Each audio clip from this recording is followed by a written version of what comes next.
The man known to history as Leonardo da Vinci was born on the 15th of April 1452 in the small town of Vinci, or according to other scholars, in the small village of Anciano near Vinci, in the region of Tuscany, in what is now known as Italy, around 30 miles outside of Florence.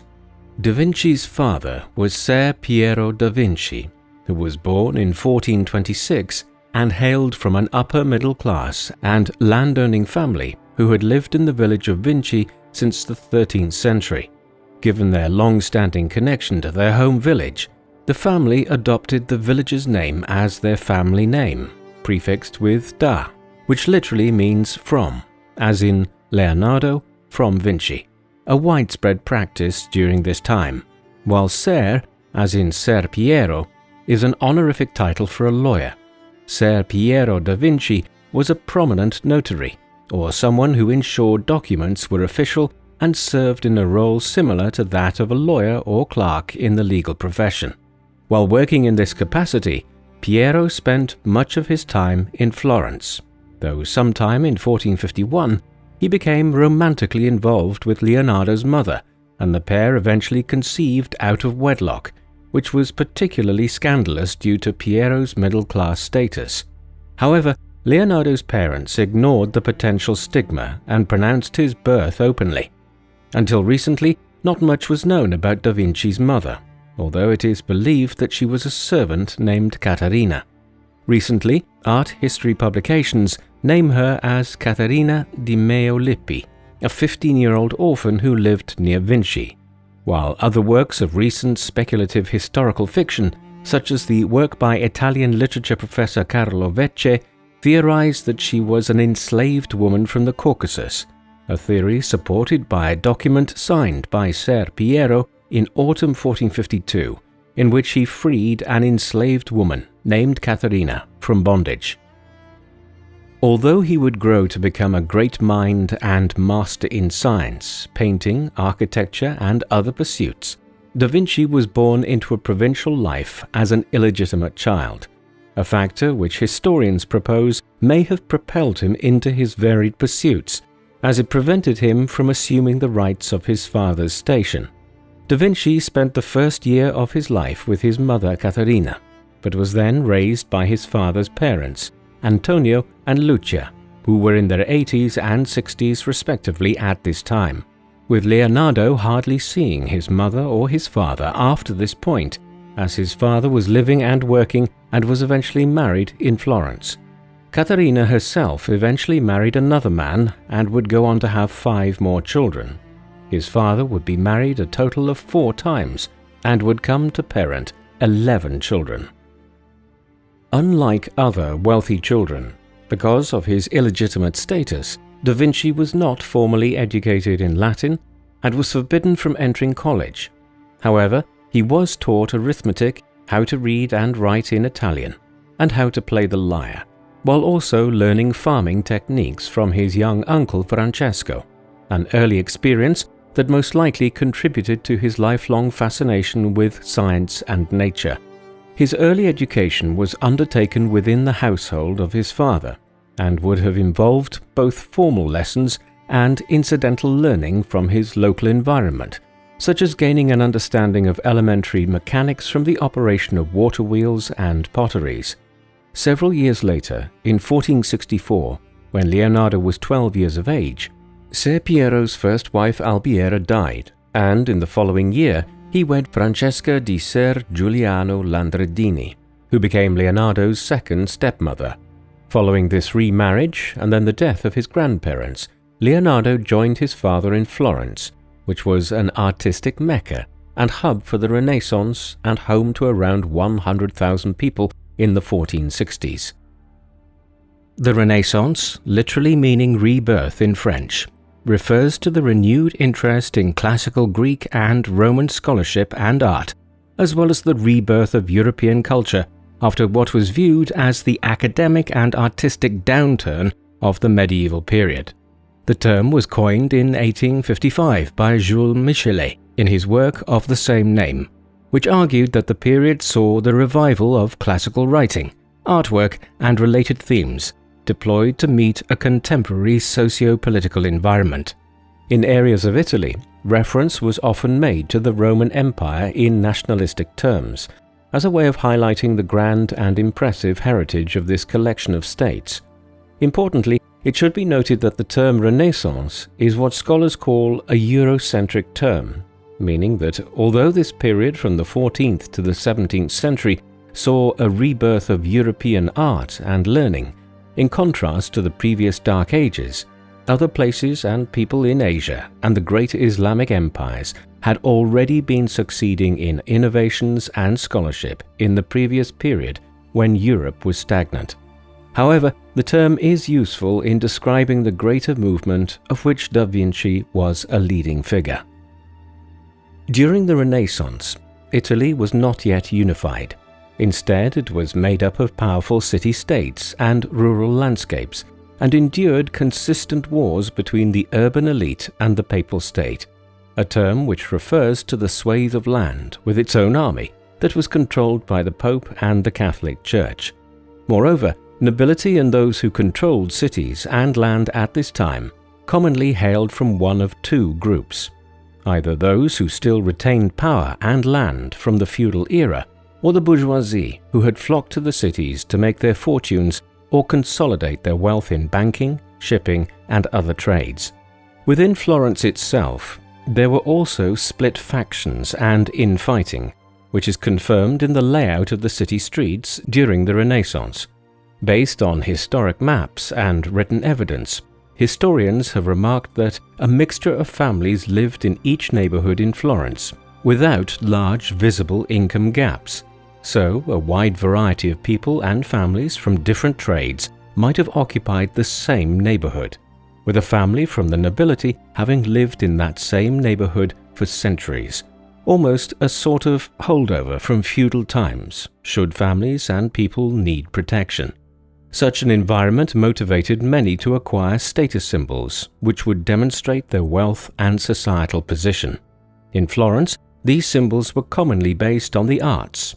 Private citizens with wealth invested heavily in sculptures, paintings, and jewelry as a means of demonstrating their taste and expensive lifestyle.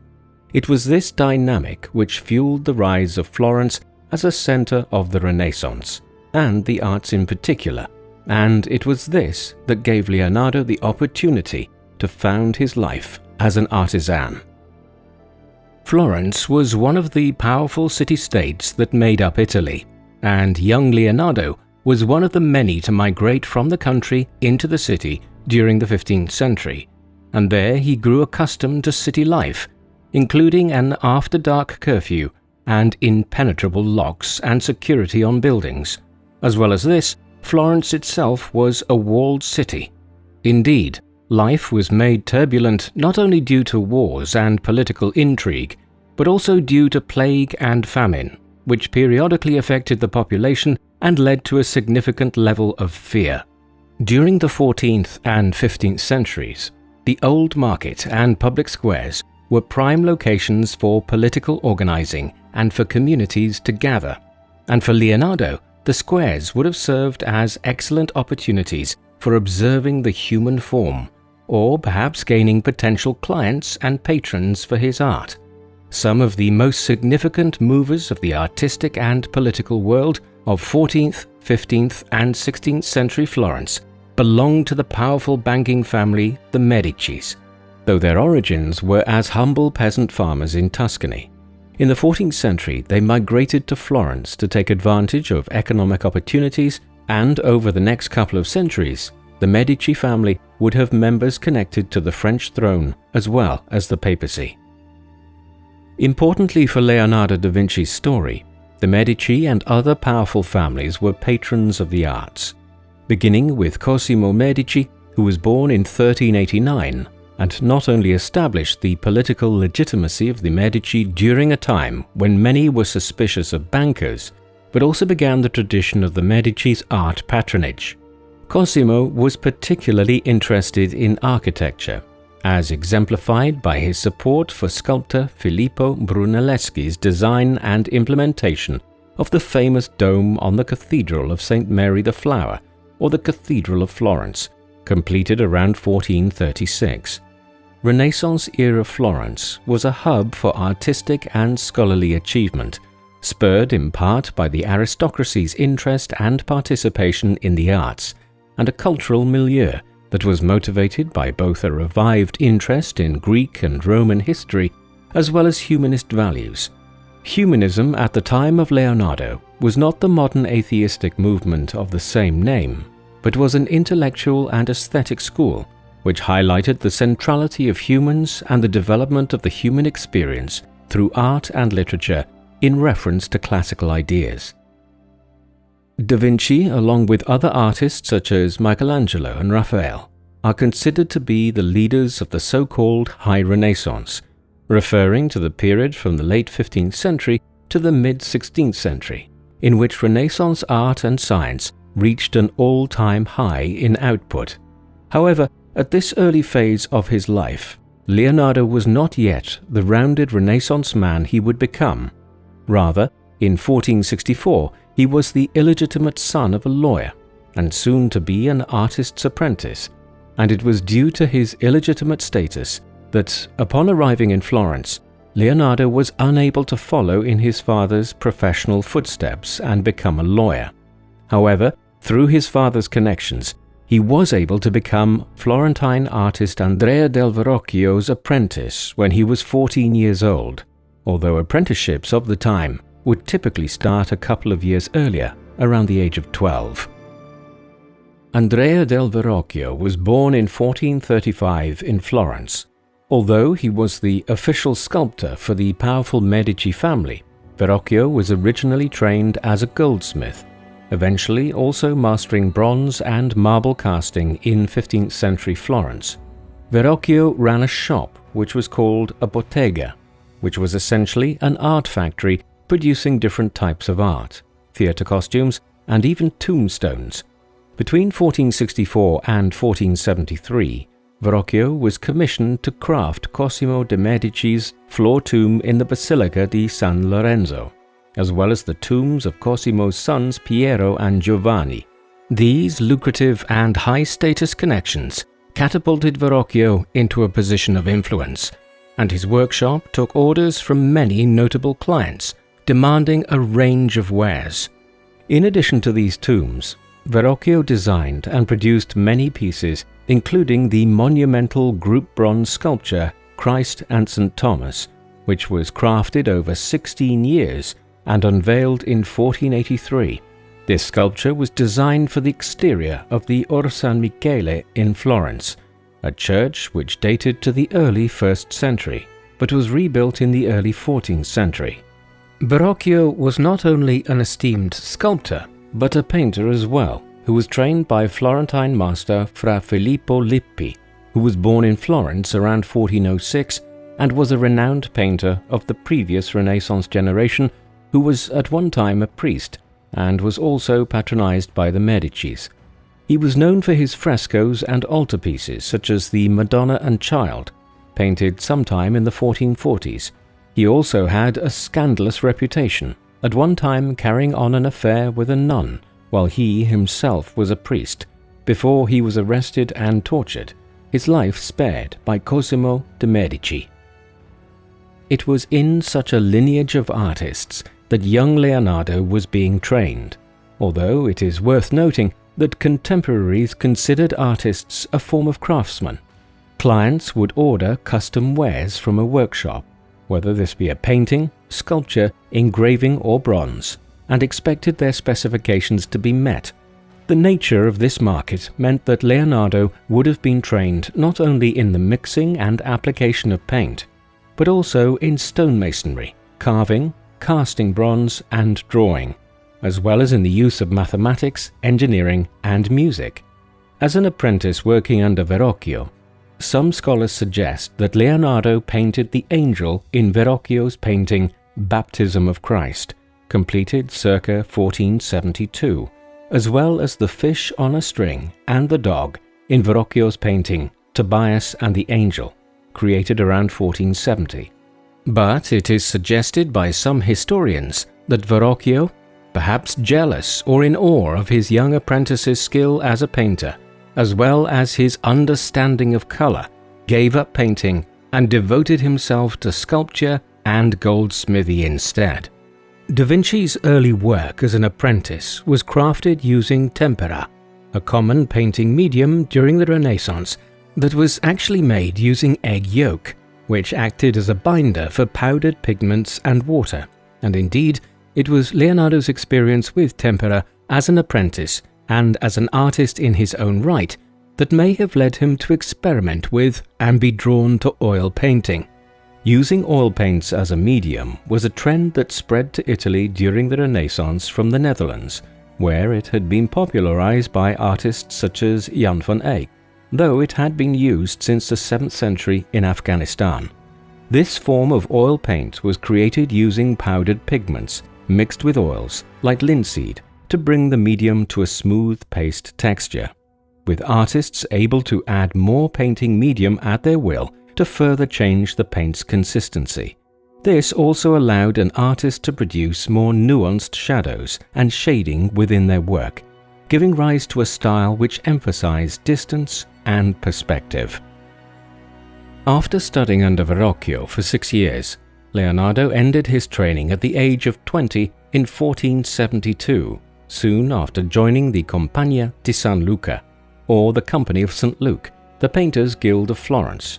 Throughout the Renaissance, artists could not open their own workshops without being a member of a guild, or an organization of people from a specific profession.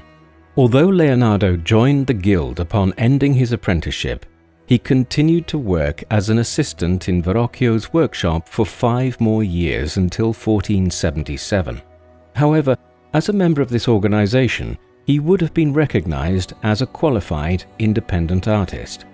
During this time, as an assistant in Verrocchio's workshop, Leonardo undertook his first solo painting, The Annunciation, dated between 1472 and 1475, a painting which is now held in the Uffizi Gallery in Florence. Based on the unevenness of tones and colors, some scholars doubt that this is Leonardo's work. However, others argue that this work is without doubt Leonardo's, but a young Leonardo's, before he had begun to truly understand the science behind painting that would bring a preciseness of passion to his later works. In The Annunciation, one can view Leonardo's care and interest in nature, as well as the use of nature to establish the mood of a painting, rather than, like his contemporaries, simply using nature as a background. Around this time in 1474, Da Vinci also painted the Ginevra de' Benci portrait, which is now displayed at the National Gallery in Washington, D.C. This portrait is of 16-year-old Ginevra de' Benci, the daughter of a wealthy banker and a practicing poet, and given that Ginevra was married in January 1474 to Luigi Niccolini, it is suspected that this painting may have celebrated her wedding. However, it may have also been commissioned by one of several admirers, including great Florentine leader and art patron Lorenzo de' Medici, Cosimo's grandson.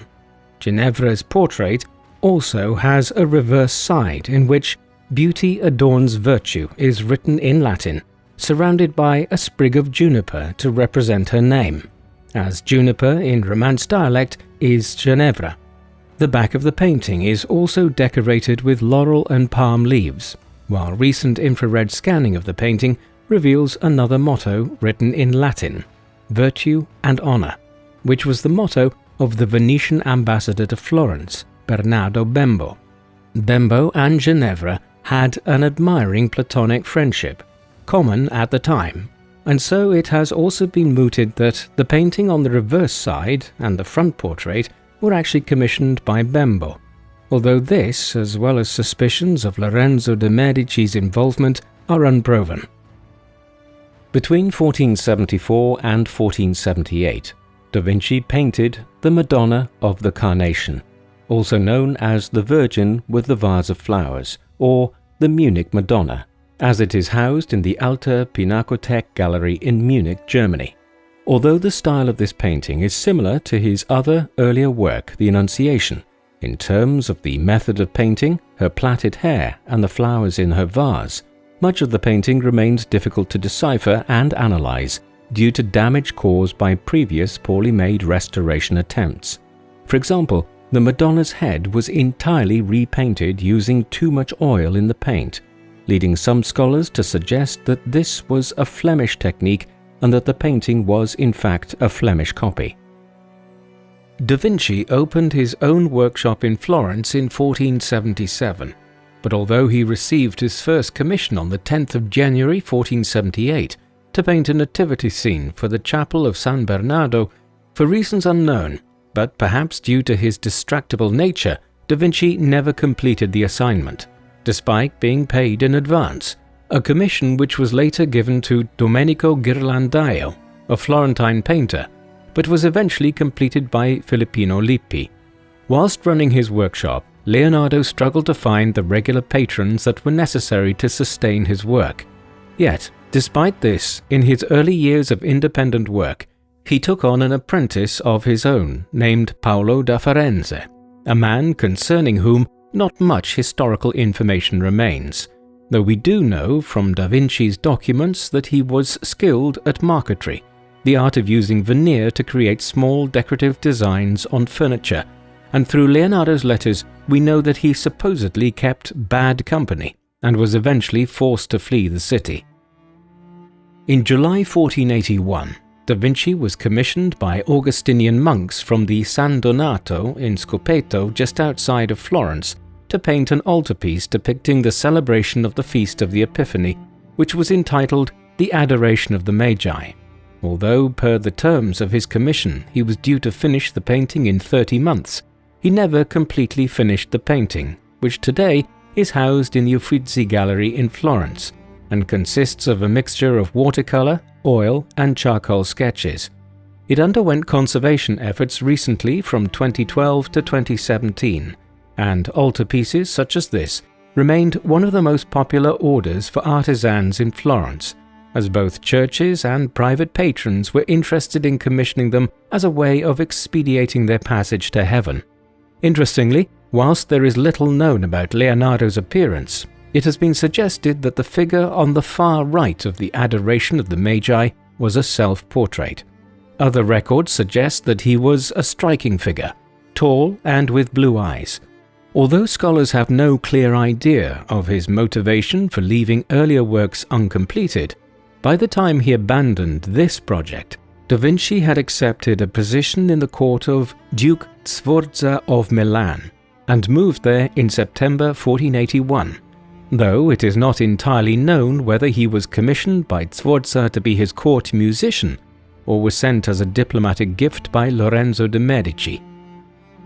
In the 15th century, Milan had a population of around 80,000 and had just recently, in 1480, undergone a power shift when Ludovico Sforza seized control of Milan by assuming regency over his 10-year-old nephew, Gian Galeazzo. Politically clever, Ludovico forged and maintained alliances with Lorenzo de' Medici of Florence and King Ferdinand I of Naples, both through marriage alliances and through other forms of diplomatic nicety. Ludovico was eager to make Milan into a cultural powerhouse with a status sufficient to rival Florence, and was keen to patronize Leonardo da Vinci as a means of acquiring this status.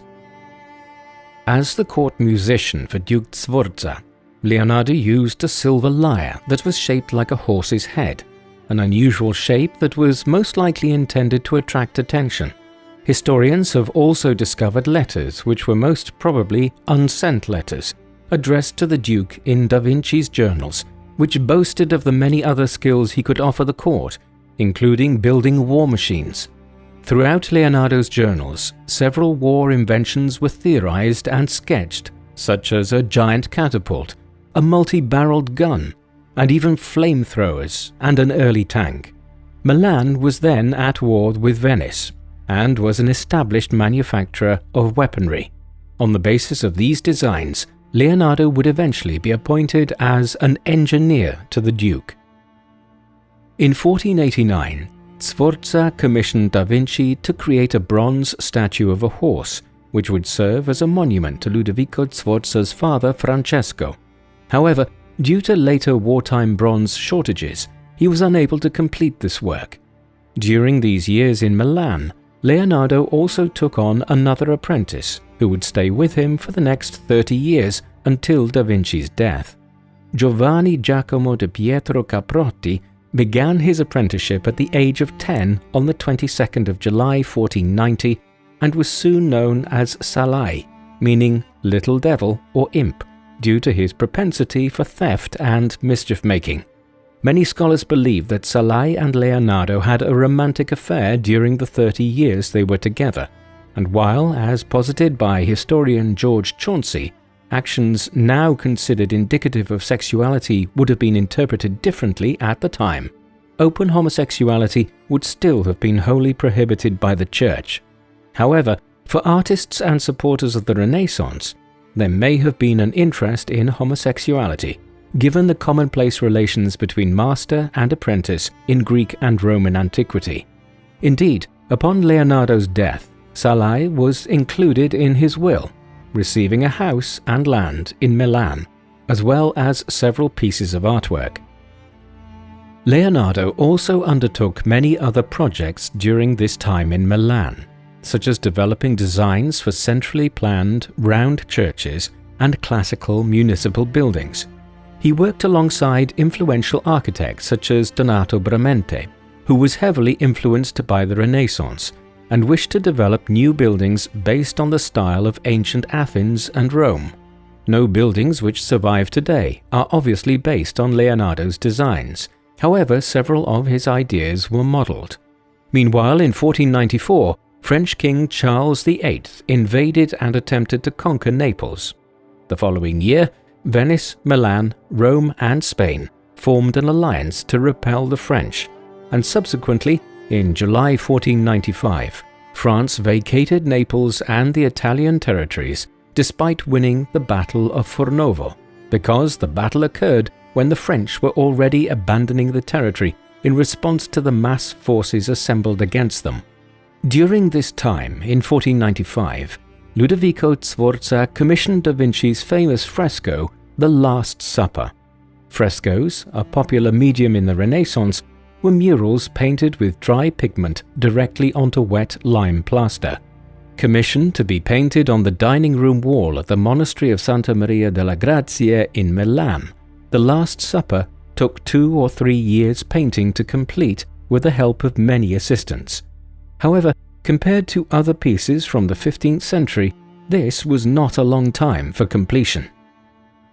Leonardo experimented with a mixture of oil paint and tempera for this fresco, though the mixture made the artwork more susceptible to the damp conditions at the monastery and contributed to the painting's quick degradation. By the mid-15th century, the artwork was a disaster, and today The Last Supper has been restored many times, with only about 20% of what remains having been actually painted by Leonardo himself.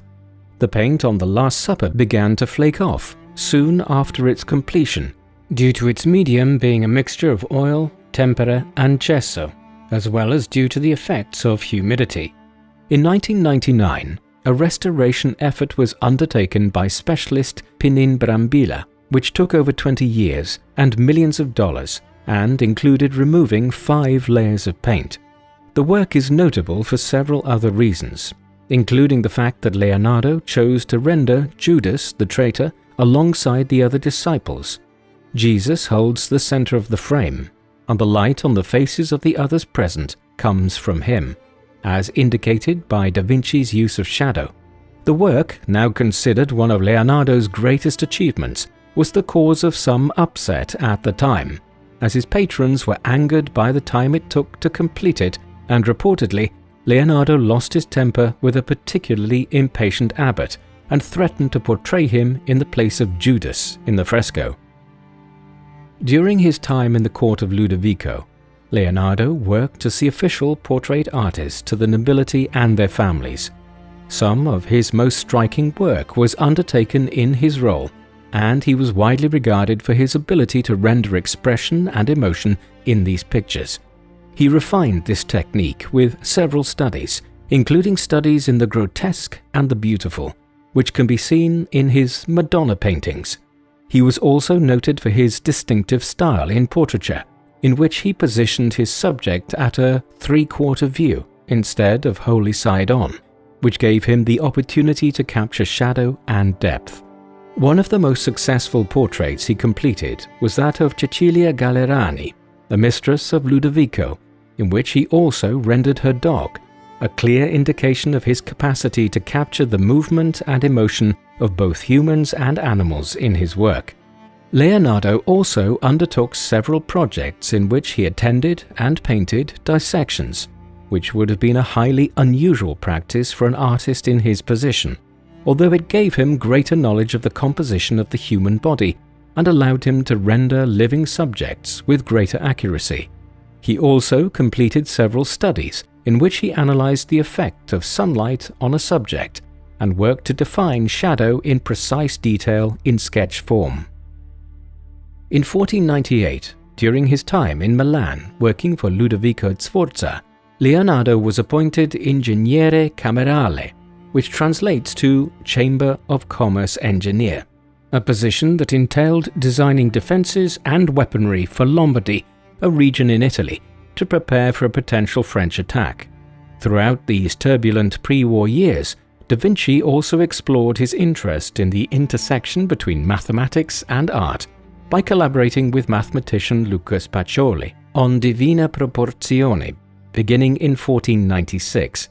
Lucas Pacioli was born in San Sepolcro in 1445, supposedly studying under Renaissance artist and mathematician Piero della Francesca, and prior to being invited by Ludovico Sforza to teach mathematics at his court in Milan, Pacioli worked in several cities and published works such as Summa de Arithmetica, Geometria, Proporzioni et Proportionalit, published in 1494.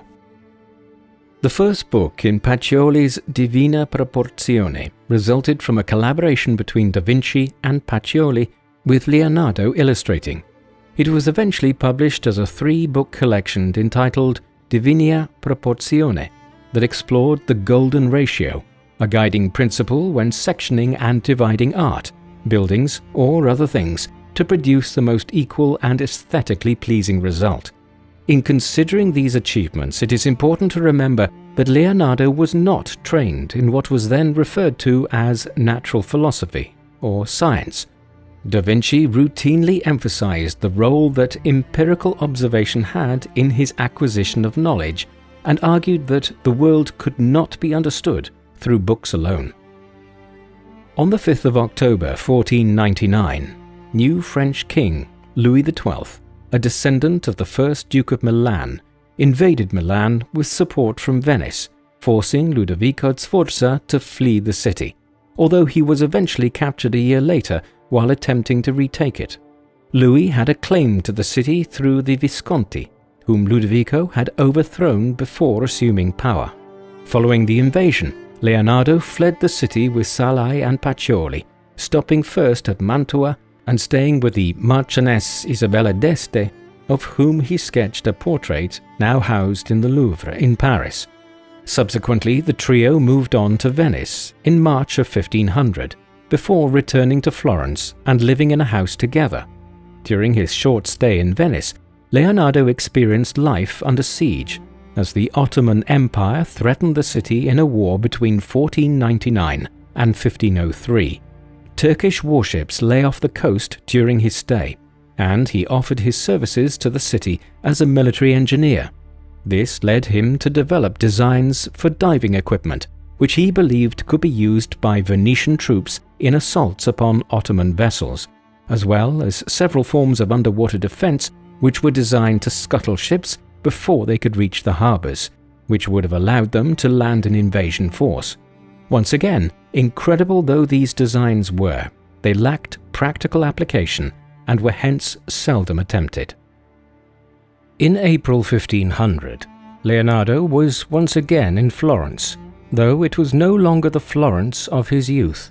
The Medici family, who had controlled the city for so many generations, had been ousted following Lorenzo de' Medici's son Piero the Unfortunate's political blunder in 1494, when he met Charles VIII on the battlefield during his invasion of Naples and ceded multiple fortresses without Florence's governing body, the Signoria's, approval.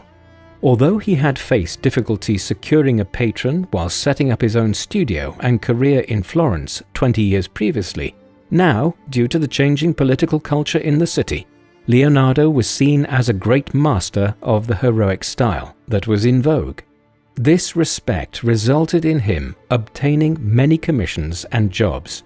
Indeed, when the artist Filippino heard that Da Vinci might be interested in an altarpiece project that he himself had been commissioned for, the artist withdrew, allowing Da Vinci to take on the project if he so chose. Leonardo lived in the monastery of Santissima Annunziata, where he was commissioned to paint the Virgin and Child with St. Anne, another work which he failed to finish. In 1502, Leonardo was appointed military engineer to Cesare Borgia, who is well known now for working with and being written about by Italian statesman Niccolo Machiavelli. At this time, he was a commander of the Pope's armies who was using the forces in an attempt to seize control of central Italy. Born in 1475, Cesare Borgia was Pope Alexander VI's illegitimate son, and together with the Pope, he sought to establish himself as an Italian prince and re-establish the Papal State's control over central Italy. After a fortuitous marriage to the King of Navarre's sister, Charlotte d'Albret, and following his appointment as Duke of Valentinois by Louis XII, Cesare used his new access to French forces, combined with his father's papal forces, to establish dominance. After Cesare ordered the strangulation of Vitellozzo Vitelli, Leonardo's dear friend, he left his position and returned to Florence. Meanwhile, in 1503, Cesare Borgia fell from power after his father's death, before being imprisoned in Spain and eventually dying in battle in 1507. During this period, Leonardo completed more of his celebrated works and indicated a talent for cartography in his rendering of a town plan of Imola, an Italian city, which had never before been mapped in such great detail. He also developed plans to link Florence to the sea via the Arno River, which involved detailed plans with water currents and flow models. Whilst the project was of military interest, it was soon abandoned. Florentine Republic officials, after their victory over the Medicis, ordered celebratory frescoes of battles won by the city, the Battle of Anghiari in 1440 and the Battle of Cascina in 1364. Michelangelo was commissioned for the latter and Da Vinci was commissioned for the former. The Battle of Anghiari was fought for a single day between Milan and an alliance coalition of Florence and the Pope's armies in a small Tuscan town named Anghiari, thus cementing the power of the Republic in this region. Another leading figure in the Renaissance, Michelangelo di Lodovico Buonarroti, was born in Caprese, Tuscany, in 1475, making him 29 years old to Leonardo's 51 when they were commissioned by Florentine officials to produce some of Michelangelo's most famous works, such as the ceiling of the Sistine Chapel in Rome, which took 4 years to complete, finishing in 1508, while another famous work, his statue of David at the Piazza dei Signori, was completed in 1494. Like Da Vinci, Michelangelo lived and worked in and around Florence during his lifetime. Although both Michelangelo and Da Vinci had been commissioned by the city to complete these frescoes, both remained only partially finished. In Leonardo's case, his own experimentation got the better of him when he tried a new method of painting frescoes by mixing oil paint and tempera, while in Michelangelo's case, he was called away to work in Rome. Eventually, both of these unfinished works were covered up by artist Giorgio Vasari in the 1560s. Michelangelo and Leonardo had something of a rivalry with one another, and some have contrasted their characters, indicating that Michelangelo was boastful, rude and untidy, whereas Leonardo was quiet, thoughtful and elegant.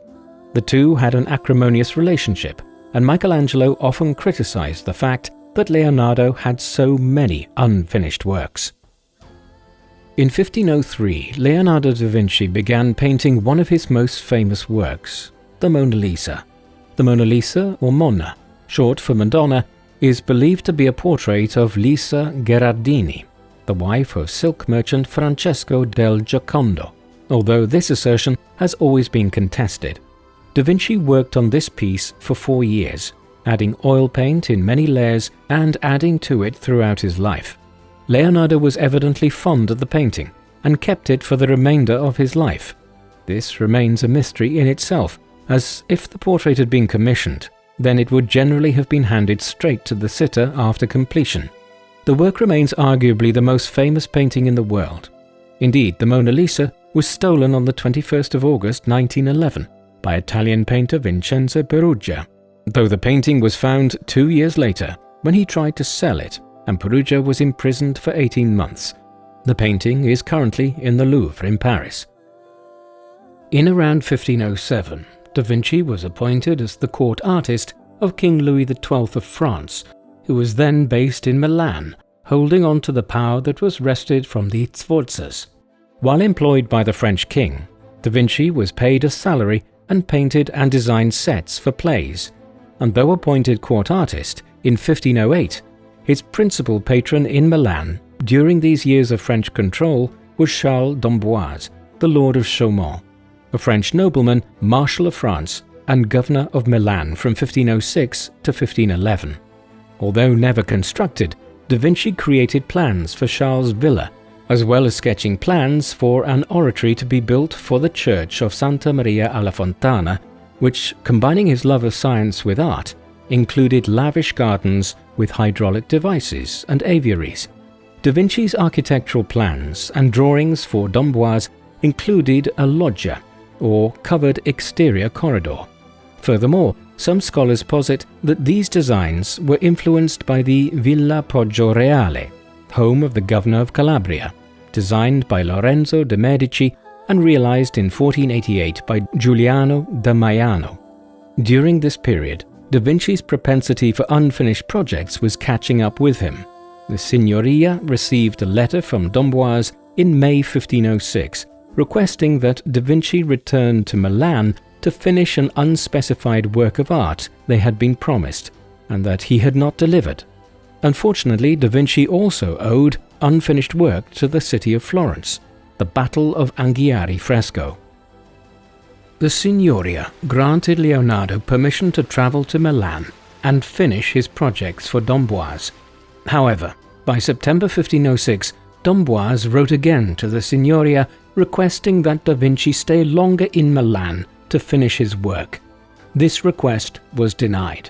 In true Da Vinci fashion, he remained in Milan anyway, only returning to Florence to settle a personal lawsuit with his brother pertaining to his father, who had died in 1504. Leonardo took on several new apprentices at this time, although his own artistic output as a painter was limited. His new apprentices included young men named Cesaro de Sesto, Giampetrino, Bernardino Luini, who became a noted fresco painter in his own right, and a man who would play an important role in the rest of his life, young Milanese nobleman Giovanni Francesco de' Melzi.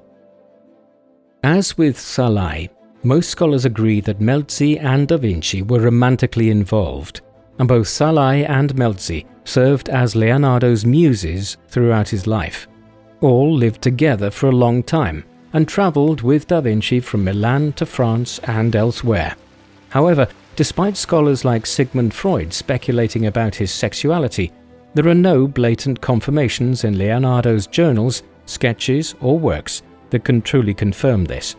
It was during this second period spent in Milan that Da Vinci frequently travelled around the countryside, observing nature and fueling his interest in geology. As explored in his notebooks dated from autumn of 1508, Da Vinci began some of his first notes on geology and botany, as he attempted to understand how fossils and shells could be found so far from the shore. Ultimately, he argued that the land must have at one time been underwater, rather than positing that floodwaters had brought the evidence so far inland, as was generally believed at the time. As late as 1510, Da Vinci created the unfinished Virgin and Child and St. Anne. Now in the Louvre, parts of this painting are uncompleted, such as the coverings of the Virgin's legs, while other parts of the painting were, to scholars, quite clearly completed by one of Da Vinci's apprentices or students, and not the artist himself. On the 10th of March 1511, Charles d'Amboise died, and generals Gian Giacomo Trivulzio and Gaston de Foix took control of Milan, and around this time, Da Vinci was commissioned by General Trivulzio to sculpt an equestrian statue to be placed in a tomb that Trivulzio had donated to the San Nazaro Maggiore church, a commission which was ultimately revoked. Scholars point out two difficulties Da Vinci faced when sketching the designs for Trivulzio's statue: how to fill the space beneath the horse's belly and how to position the rider. While attempting to solve these issues, Da Vinci may have studied a classical statue of a horse and rider known as the Regisole, which was a pre-1st century bronze statue depicting an emperor or king riding a horse, believed to be King Theodoric of the Ostrogoths, who reigned during the 5th century AD. The statue, though originating in Ravenna, was moved to Pavia, now Italy, within the century of its creation. It was perhaps moved by Emperor Charlemagne. Though the date of its creation remains unclear, the Regisole was undoubtedly an inspiration to artists during the Renaissance, and was also undeniably destroyed on the 16th of May 1796 by Jacobins who were celebrating the arrival of Napoleon's army and saw the statue as a symbol of tyranny. However, portions of the statue, such as its base, did survive until 1811.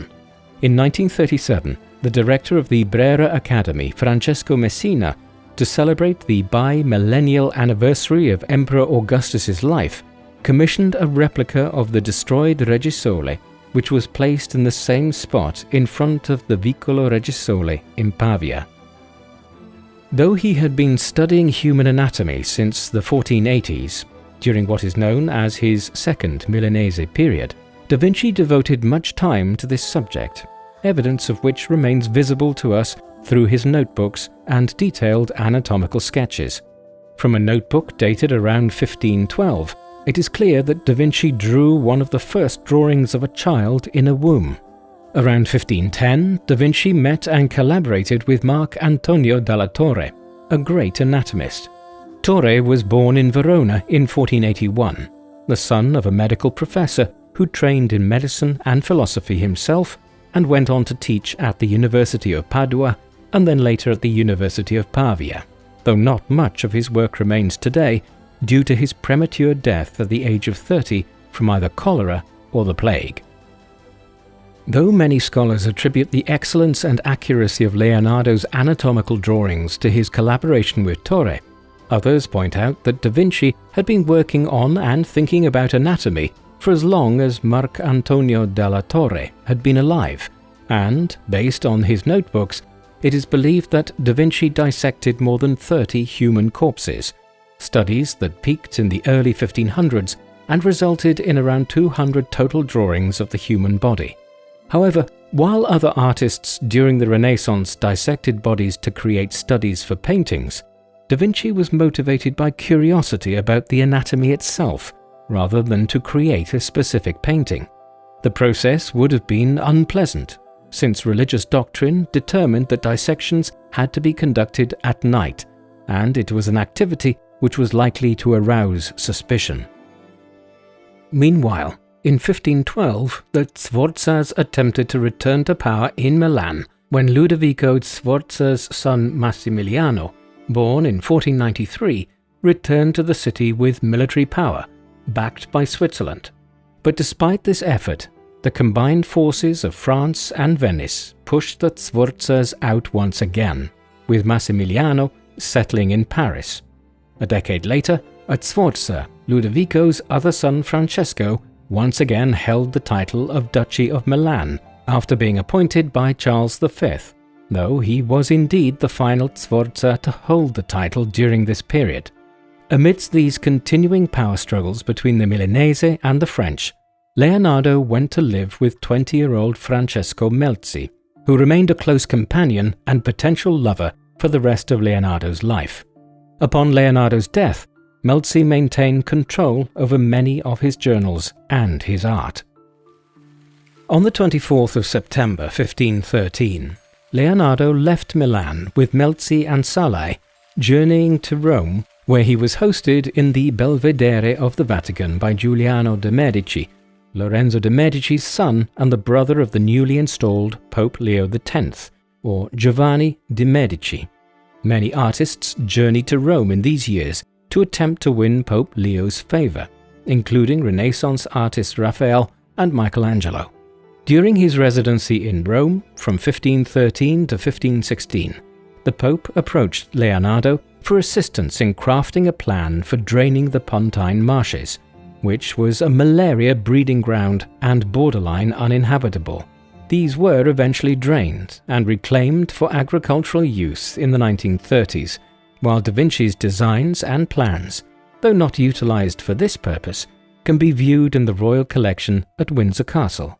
Rome itself was still reeling from the Great Schism, which was concluded in 1417, a process which had seen two rival popes fight for power, between the papal seat in Rome and a challenger in Avignon in France. This reactionary period was manifested in Rome with a drive to center power and authority in the Vatican, which led to a period known as the High Renaissance. In 1516, Leonardo, Melzi and Salai sailed to France. The same year, the King Francis I of France invaded and captured Milan, again forcing the Sforzas from power. Although unable to find work and patrons in Italy, Da Vinci settled in France and became the official painter for King François I of France. François, or Francis I, became King of France on the 1st of January 1515. After the death of Louis XII. Francis had wed Louis XII's daughter Claude shortly before the king's death. Historians write that Francis invited Leonardo to his court purely to converse with him, which by all accounts they did every day. While in France, Da Vinci and Melzi lived in the small village of Clou, at a manor provided to them by King Francis, and it was here that Da Vinci created his famous self-portrait drawn in red chalk, now held in the Royal Library of Turin in Italy. The drawings are estimated to be from 1512, depicting Leonardo around the age of 60. Some posit that Da Vinci experienced paralysis leading up to his death from around this time, a claim based on an examination of some of his writings, such as a sheet from October 1517 in the Codex Atlantico, which was written by Leonardo while living in Clou, a large collection or journal of Leonardo's thoughts and sketches made up of 1,119 sheets, dated from 1478 to 1519. While examining the Codex, scholars noted that some shading lines are ragged and unclear, leading them to suspect that while Da Vinci maintained movement in his fingers, he lost movement of the arm itself. Many of the works he produced towards the end of his life were apocalyptic and concerned great floods and images of brute force. The last days of his life were spent trying to organize his many thousands of pages of notes, which, given their extent, he failed to complete. After living and growing into his later years in France, Leonardo da Vinci died on the 2nd of May 1519, at the age of 67. He was buried at the Church of Saint Florentin in Amboise, in France. Unfortunately, this church was demolished in 1802, leading to the disappearance of the final resting place of the great Renaissance mind and artist Leonardo da Vinci. Leonardo da Vinci left to history not only numerous frescoes and paintings, but his notebooks, which were said to have numbered around 20,000 pages, but of which only 7,000 pages have survived. Today, some are held in Milan or England, while others have been compiled and published as the Trattato della Pittura. The Trattato della Pittura is composed of 8 books and 935 chapters, and serves as an important source of Leonardo's views on art and art as science, because, interestingly, Leonardo da Vinci expressed in his writing the desire to bridge the gap between art and science, considering it his mission to establish art's respectability as a science. Likewise, he believed art possessed a godlike ability to recreate and distill the natural world. Significantly, these notebooks explore Da Vinci's fascination with water, flight, and dissection to understand the human form. Da Vinci was fascinated with the power of water from a young age after witnessing the flooding of the Arno River, which may have led him to a greater interest in the destructive power of nature and man's potential ability to harness such power. Leonardo was also fascinated with the possibility of human flight and designed what many consider the first parachute, which Da Vinci sketched in 1485. This parachute, shaped like a pyramid, was tested on the 26th of June in 2000 by English skydiver Adrian Nicholas, and it was a success. A leading figure of the High Renaissance, Leonardo da Vinci was a mathematician, architect and painter who was dedicated to innovation and exploration, whether that meant exploring within the human body or in the sky, or experimenting with new painting mediums. Though in many ways restricted by his time, such as when he had to repeatedly move around Italy and France, depending on the political situation, and to seek patrons to support his existence, at times it was these very restrictions that allowed him to walk so many paths during one lifetime. He was chiefly remembered as an artist during his lifetime, but a study of his notes after his death have revealed the extent to which his thoughts were applied to engineering, mathematics, and science also. Leonardo managed to attain fame and influence during his own lifetime, but even more so after his death, despite the fact that he finished almost none of his projects. There are many questions over the extent to which he contributed to many of the artworks attributed to him, and his works have often been repaired and restored several times over the centuries since they were created, leading some to question the extent to which we can fully appreciate his artistic talent as a modern audience. Impacted by his illegitimate birth, which blocked him from certain opportunities in his life, Da Vinci, despite these setbacks, or as posited by some historians, perhaps because of these setbacks, excelled. However, at the same time, there were many cases when Da Vinci did not complete works he had been paid for, and in other cases, such as with his experimentation with painting medium in The Last Supper, his experiments did not work out for the best and cost us today the opportunity to view his work in its full glory. But, as with other great minds throughout history, we can ask ourselves, what is innovation without risk? What do you think of Leonardo da Vinci? Is his status as the Renaissance man well deserved? Or do you think his influence has been overstated at the expense of other important contributors to this period of European history? Please, let us know in the comment section. And in the meantime, thank you very much for watching.